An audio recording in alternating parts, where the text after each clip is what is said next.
আজ 29শে জুন 2024 শনিবার।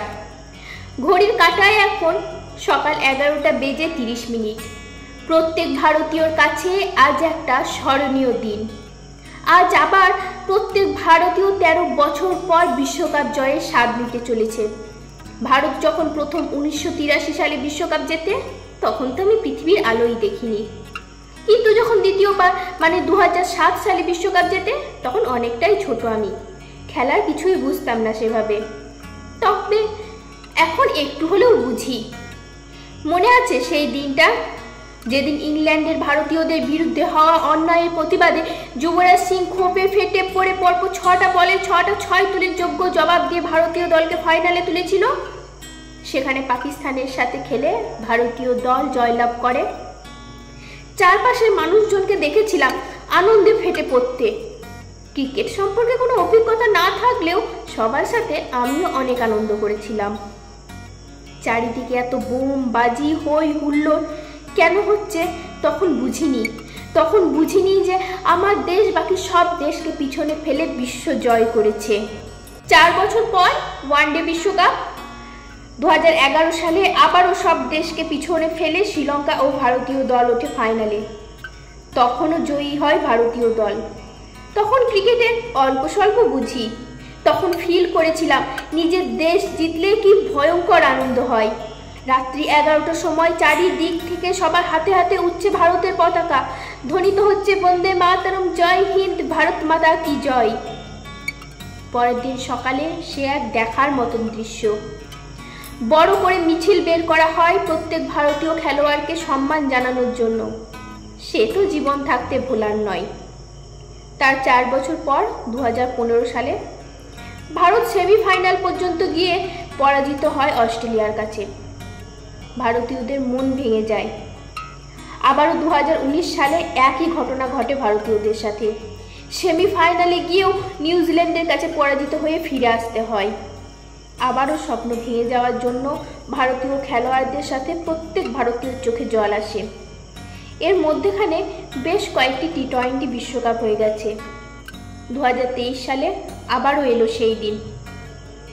তবে এবার আর ওয়ানডে বিশ্বকাপ সেমিফাইনাল থেকে ফিরে যেতে হয়নি।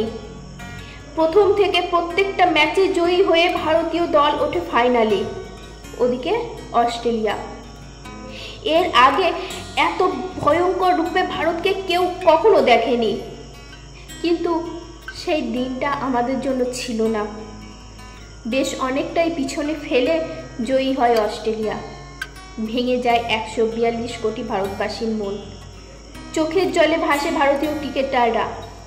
এতটা দূরে এসেও বিশ্বকাপ হাতে নাগাল থেকে চলে গেল।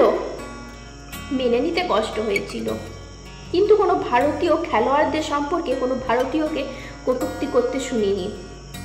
এই জন্যই হয়তো সকল দেশের সেরা আমাদের দেশ। চোখে জল নিয়ে ফাইনাল থেকে ফিরে যেতে হয়েছিল আমাদের দেশকে। আজ 29শে জুন 2024 শনিবার। ঘড়ির কাঁটায় এখন রাত্রি 8টা। আজ আবারও সুযোগ এসেছে বিশ্বকাপ জয়ের। টস হওয়ার পর ভারতীয় দল টসে জিতে প্রথম ব্যাটিংয়ের সিদ্ধান্ত নেয়। ভারতীয়রা স্কোর করেন 7 উইকেটে 176 এবং অপরপক্ষ মানে সাউথ আফ্রিকা শুরুটা করেছিল তাদের ব্যাটের জাদু দিয়ে। 50% ভারতীয় আশাহত। এবারেও কি আমাদের ফাইনাল থেকে ফিরে যেতে হবে? ক্যাপ্টেন টিমকে বলেন শেষ বল অবধি লড়াই চালিয়ে যেতে। তারপরই তো হলো সেই চমৎকার সূর্যোদয়। সূর্যকুমার যাদব ওই একটা ক্যাচ নিয়েই ঘুরিয়ে দিল পুরো খেলার মোড়। হেরে যাওয়া ম্যাচকে শেষ মুহূর্তে নিমেষেই ঘুরিয়ে দিয়ে জিতিয়ে দিল আমাদের দেশকে। আজ 29শে জুন 2024। ঘড়ির কাঁটায় এখন রাত্রি 11টা বেজে 30 মিনিট। আবারও জয়ী হয়েছি আমরা, আবারও জয়ী আমাদের দেশ, আবারও জয়ী অক্লান্ত পরিশ্রমী ভারতীয় টিম, আবারও সেই বাঁধ ভাঙা উচ্ছ্বাস। সোশ্যাল মিডিয়া জুড়ে শুধু ইন্ডিয়ার জয় জয়াকার। আরও বেশি উচ্ছ্বাস কারণ ওই একটা ক্যাচ। সূর্যকুমার যাদব ওই শুধু একটা ক্যাচই ধরেননি, ধরেছেন ইন্ডিয়ার সম্মান, ধরেছে বিশ্বকাপ, ধরেছে 142 কোটি মানুষের স্বপ্ন, ইচ্ছা, আশা, ধরেছে ভারতীয়দের আনন্দের চোখে জল, ধরেছে আমার তোমার আমাদের সবার মুখে হাসি। চিরস্মরণীয় হয়ে থাকবে আজকের দিনটি, 29শে জুন 2024। তাই আজ আমার ও পুরো ভারতবাসীর তরফ থেকে প্রত্যেক ভারতীয় খেলোয়াড়কে জানাই অনেক অভিনন্দন ও ধন্যবাদ। এই জন্যই আমরা প্রত্যেক ভারতীয়রা সারা জীবন মাথা উঁচু করে বলে যেতে পারি, সারে জাহাঁ সে আচ্ছা হিন্দুস্তান হামারা।